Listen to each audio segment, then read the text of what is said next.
Vous voulez bénéficier d'un congé d'invalidité temporaire imputable au service, dit CITIS, mais vous ne savez pas ce que ça recouvre, n'hésitez pas à regarder notre vidéo et vous pourrez comprendre l'essentiel concernant justement ce CITIS, ce congé d'invalidité temporaire imputable au service. Alors tout d'abord, qu'est-ce qu'un CITIS? Alors le CITIS, ça va être le congé qui va être octroyé aux agents publics ou aux agents contractuels lorsque ils sont placés en congé en raison soit d'un accident de trajet de service ou d'une maladie reconnue comme étant d'origine professionnelle. En réalité, on considère que comme il y a un lien entre l'activité et l'état de santé, c'est à l'administration en fait de prendre en charge ce congé d'invalidité temporaire et on estime qu'il est imputable au service. Donc, quelle réalité ça recouvre? Déjà, ça va être l'accident de trajet. Donc, l'accident de trajet, comme son nom l'indique, ça va être un accident qui survient sur le trajet pour vous rendre sur votre lieu d'exercice, votre lieu de travail.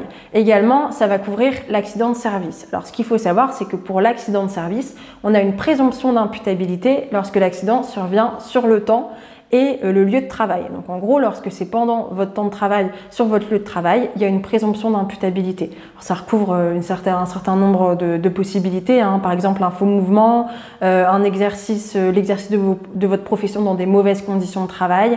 Tout ça, ça va être un accident de service quand on est sur quelque chose de ponctuel et immédiat. Donc un accident immédiat ponctuel sur le temps, le lieu de service. À côté de ça, on va aussi avoir la maladie professionnelle. Alors, on a fait toute une vidéo sur la maladie professionnelle si vous souhaitez plus d'informations, mais globalement, la maladie professionnelle, c'est deux possibilités. Soit une maladie qui est classée dans les tableaux de la sécurité sociale et qui est présumée imputable au service, soit une maladie hors tableau quand on arrive à démontrer qu'il y a un lien direct et immédiat.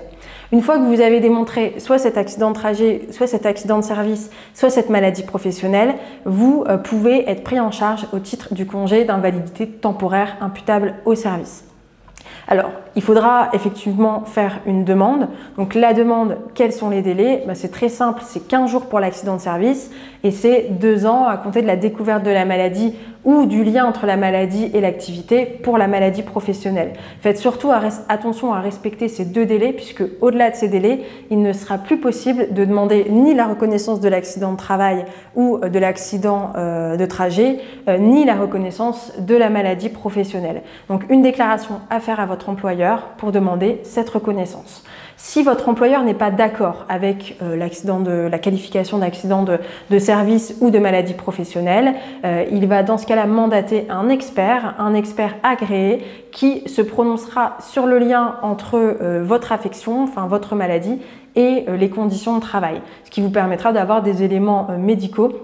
Donc soit qui vous éclairent sur votre situation, soit en revanche qui permettent à l'administration de refuser en tout état de cause la situation. Donc ça, c'est le volet procédural, j'ai envie de dire, si c'est la demande, comment on l'a fait, dans quel délai, donc auprès de votre administration et dans un délai de 15 jours ou de 2 ans. Et à côté de ça, on peut se poser la question de savoir quels sont les droits et les obligations des fonctionnaires lorsqu'ils sont placés en congé d'invalidité temporaire imputable au service. Alors les droits des fonctionnaires, ils sont assez nombreux hein, lorsqu'on est dans cette position et c'est pour ça que c'est une position qui est très avantageuse et qui est très favorable puisqu'elle est liée au fait que l'accident, que la maladie est due à vos fonctions. Donc en fait, on vous offre les mêmes avantages que lorsque vous étiez en fonction alors même que vous êtes en congé de maladie. Donc le premier avantage, c'est le maintien de votre rémunération, de votre traitement à 100%, c'est-à-dire que vous avez le droit à la totalité de votre rémunération.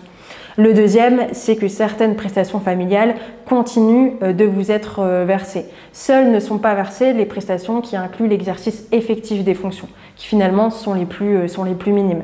Les prestations familiales, on continue. Également, vous avez une prise en charge de tous vos frais médicaux. Donc tous les frais médicaux qui ne sont pas remboursés seront pris en charge par votre administration dans le cadre de ce CITIS. Donc on est sur un dispositif qui est largement favorable et qui permet à l'agent de faire face à sa maladie ou à son accident financièrement comme s'il était toujours en exercice. À côté de ça, lorsqu'on vous reconnaît le bénéfice du CITIS, vous avez également certaines obligations. Alors ces obligations, elles sont surtout au nombre de 3. La première, ça va être de cesser toute activité rémunérée, puisque si vous êtes en incapacité de travail, on estime que vous n'avez pas effectué une activité rémunérée. La deuxième, ça va être de déclarer à votre administration tout changement concernant votre adresse, par exemple, votre lieu de résidence. Enfin, ça, vous gardez cette obligation de déclaration. Et la troisième obligation, et non des moindres, ça va être d'accepter de vous soumettre éventuellement à des contrôles d'expertise médicale. C'est-à-dire que l'administration peut demander tous les 6 mois, souvent, à ce qu'un expert vous voit pour vérifier en fait si le congé est toujours justifié. Donc tout ça, c'est pendant le déroulement du congé. On aura ensuite la fin du congé qui va se poser. Enfin, on a certaines questions qui se posent quant à la fin du congé. Quand est-ce que ça prend fin? Comment? De quelle manière? Alors très simplement, le CITIS ne prendra fin que lorsque vous êtes apte à la reprise des fonctions ou que vous souhaitez bénéficier de la mise à la retraite. La consolidation de votre état de santé ne met pas fin de manière automatique à ce congé pour invalidité temporaire au service, puisque la consolidation veut simplement dire que votre état de santé n'évolue plus.